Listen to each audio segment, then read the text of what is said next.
Welcome to Self-Publishing with Ally, proudly sponsored by BookVault. Sell high-quality print-on-demand books directly to readers worldwide and earn maximum royalties selling directly. Automate fulfillment and create stunning special editions with BookVault Bespoke.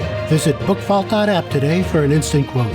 Our self-publishing news stream is sponsored by book cover design company Mibble Art.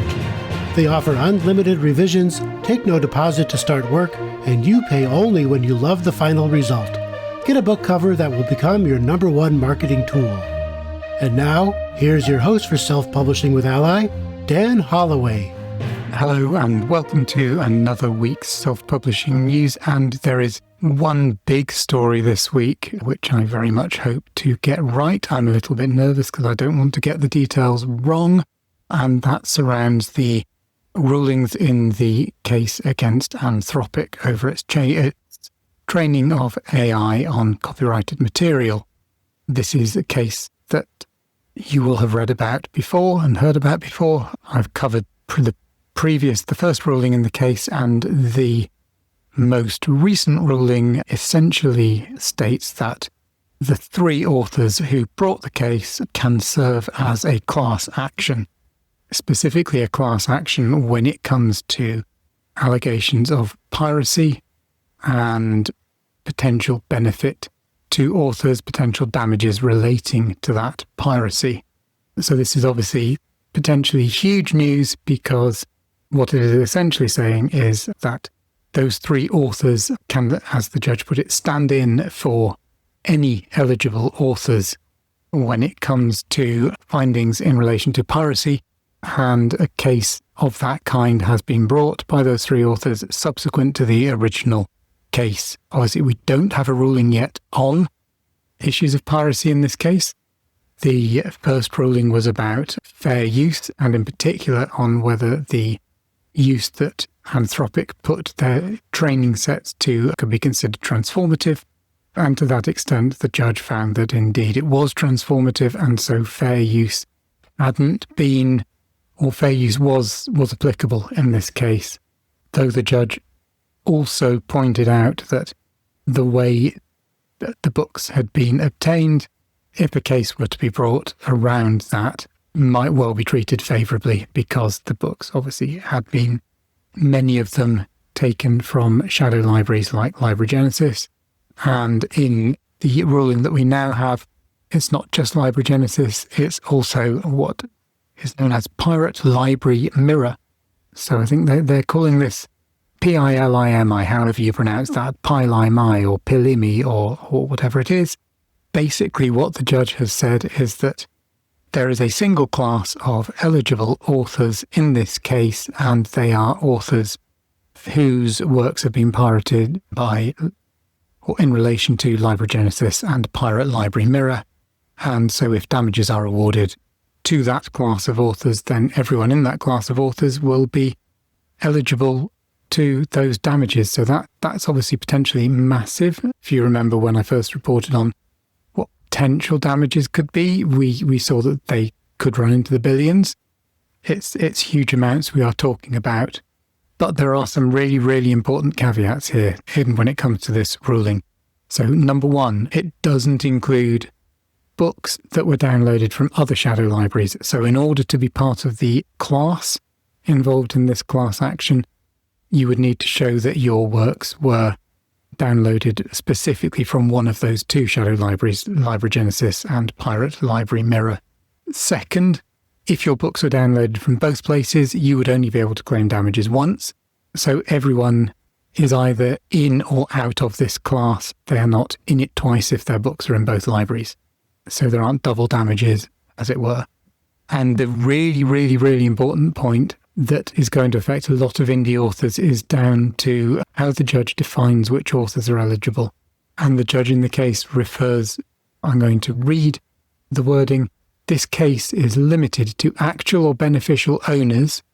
So in this case, that's authors. Obviously, it's other people to whom rights were assigned, but it includes authors. I continue the quote, of timely registered copyrights in ISBN/ASIN bearing books downloaded by Anthropic from these 2 pirate libraries, So the key phrase there, timely registered copyrights. And my understanding of that is that this refers to the very specific registering of copyright with the US Copyright Office, which is obviously very different from copyright law in other cases and what it means to hold valid claim to copyright in other countries. Sorry, not cases.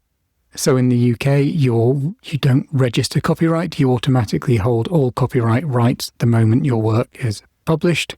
In the US, my understanding is that there are sort of 2 degrees of it. You do have certain protections just by publishing your work, but in order to have full protection and in order to be included in this class, it seems that it is likely you will have had to have registered your copyright with the Copyright Office, which is obviously quite a costly process, and that needs to have been done in a timely fashion. And my reading of the word timely there is people reading this who think that means I better go back and register all the books that when I searched for my titles on Library Genesis, I found them there. I really ought to go back and register copyright. That would not be timely. So timely would be that you needed to register the copyright with the Copyright Office before those books were downloaded and became part of the shadow libraries. So it's potentially huge news, but it is also something that a lot of indies in particular are going to be disappointed not to find themselves as part of that class, because even though their books might be in those libraries, they also need to have been registered in this way. So, as I say, that's my understanding. Obviously, there has been no ruling in the case as well, and in other cases, things might be different. So very much keep following this space. And yeah, I will make sure I keep you updated on that. So that really is the main news this week, and I wanted to spell that out as clearly as I can what my understanding is. Please do keep listening on that one.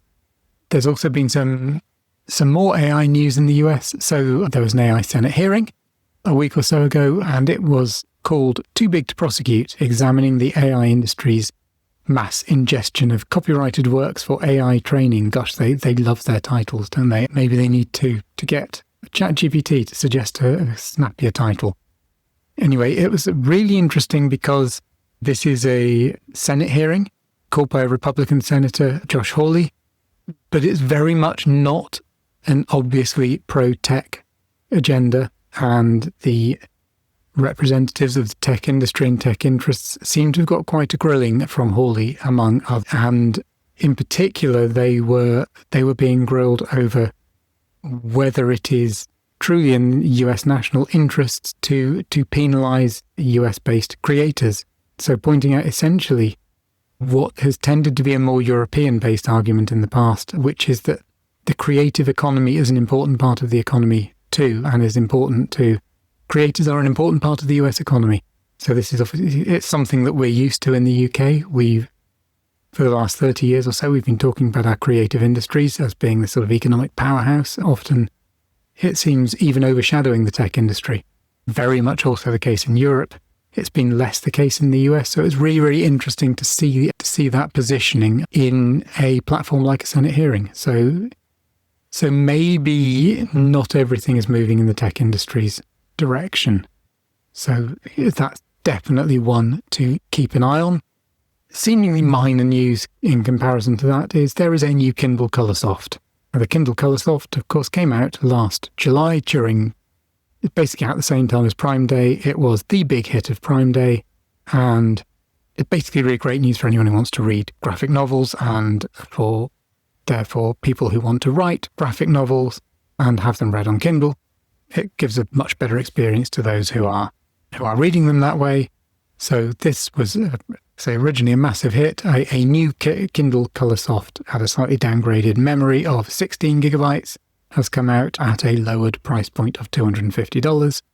So it's sort of almost as important for what it signals, which is that Amazon is still leaning into graphic novels and the specialist e-reader as a way of reading ebooks as for the actual thing itself. So that feels like some bright news, some bright and, dare I say, colourful news on which to end. and I look forward very much to speaking to you again at the same time next week. You've been listening to Self-Publishing with Ally, proudly sponsored by BookVault.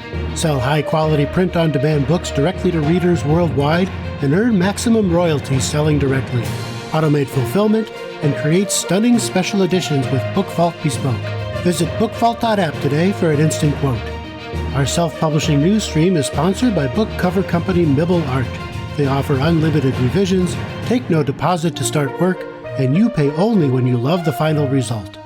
Get a book cover that will become your #1 marketing tool. And if you haven't already, we invite you to join our association and become a self-publishing ally. You could do that at allianceindependentauthors.org.